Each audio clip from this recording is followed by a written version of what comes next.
Hey guys, and welcome back to the channel. Today we're going to be taking a look at where billionaires keep their money. Before we start, I want you to hit that red subscribe button so you never miss out on any of our videos. With that being said, let's get right into it. The act of depositing money in any bank, Swiss or otherwise, isn't illegal in itself. Swiss banks, because of the nature of their country's laws, used to manage to keep their account holder details a secret, making them the obvious choice to stash away unaccounted for wealth. Swiss banks have a reputation for anonymity and safety, and despite the fact that much of the stringency around the Swiss banking system has been diluted, even so, Swiss banks tend to have an aura of secrecy that makes them seem mysterious to people who aren't in the financial sector. And every so often, the narrative around Swiss bank accounts has served as a political tool against governments whose ministers are accused of hiding unaccounted for money in secret Swiss bank accounts. Which begs the question, is it illegal to keep money in Swiss banks? Asking this is like asking if it's illegal to keep money, say, in HDFC Bank or State Bank of India. The act of depositing money in any bank, Swiss or otherwise, isn't illegal. Swiss banks, because of the nature of their country's laws, used to manage to keep their account holder details a secret, making them the obvious choice to stash away unaccounted for wealth. But how did Swiss banks become a refuge for undeclared money? Even though banking began in Italy, it was the Swiss who defined what is modern banking today, says Ashish Shankar, head investments at Molitor Oswal, who also worked for Saracen, an 1841-born Swiss bank that briefly ran operations in India. From numbered accounts to secret vaults and cutting-edge technology, the Swiss were responsible for introducing all of this and more to the banking sector. Of course, it helped that the Swiss had traditionally been bankers, first to the rich, famous, and the dubious of Europe for centuries and of America for decades. All of this demanded that they stay ahead of the game, not just with tech and processes, but also legally.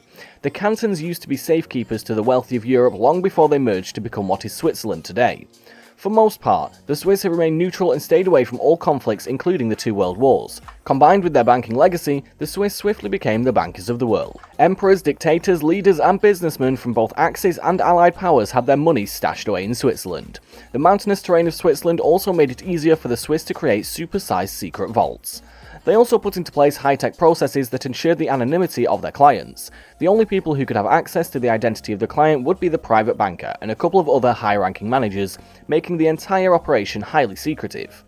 Over the centuries, the Swiss laws were also designed in a manner that made it almost impossible to even find out if someone had an account in a Swiss bank, let alone find out details about it.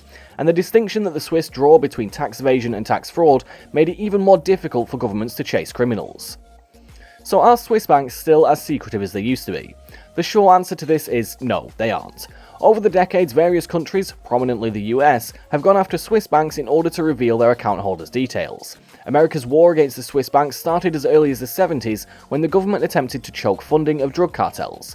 This resulted in Swiss banks agreeing to not accept drug or crime money, as she says. Things got even more heated after 9/11, after the US got the banks to disclose accounts linked with suspected terror activities. Today, it's safe to say that the era of secrecy has come to an end. As of October 2018, Swiss Federal Tax Administration, the FTA, began sharing information of people holding accounts in their banks with their respective countries. The arrangement, which involves the FTA automatically sharing information such as the owner's name, address, country of residence, account balance, and other details, enables authorities of respective countries to check if taxpayers have declared their foreign financial accounts. The list of the countries to which Switzerland provides this data includes India, which receives information of financial accounts that Indian citizens hold in Switzerland for 2018 and the following years on an automatic basis. About the Swiss economy. It's the 20th anniversary and we are a key sponsor for 20 years. So I'm very proud, and I would say the atmosphere here, it's really great. People are upbeat, people are somewhat optimistic. Normally they have, I think, good pipelines when I talk to them about business, so that is very good. And then, as always, when you look a little bit to longer term, well, here and there, some little concerns, but overall, I think upbeat, very positive. So why do people have Swiss bank accounts? The catch here is that Switzerland has agreed to declare information of entities that are account holders from 2018 and the subsequent years, but not the years before. Hypothetically, if you had a Swiss bank account before 2018 and had access to sharp lawyers and brilliant accountants, you could have rerouted your money in a manner that your exposure to the bank, and therefore your government, is limited. The secrecy of the Swiss banks may not help you stay completely shielded from taxes today, but it could work for privacy and asset protection. It's also important to know that not all the wealth in Swiss banks comes from drug lords or dictators. Legitimate businessmen also tend to stash away portions of their wealth in Swiss banks to protect themselves from, say, a lawsuit, a coup, or even something as personal as a hefty divorce settlement. Due to the stable nature of Switzerland's economy, the money deposited in Swiss banks also tends to remain safe and immune from most global catastrophes. Just think of Swiss bank accounts as you would see government provident funds. They don't necessarily give you great returns, but they guarantee that your money is safe.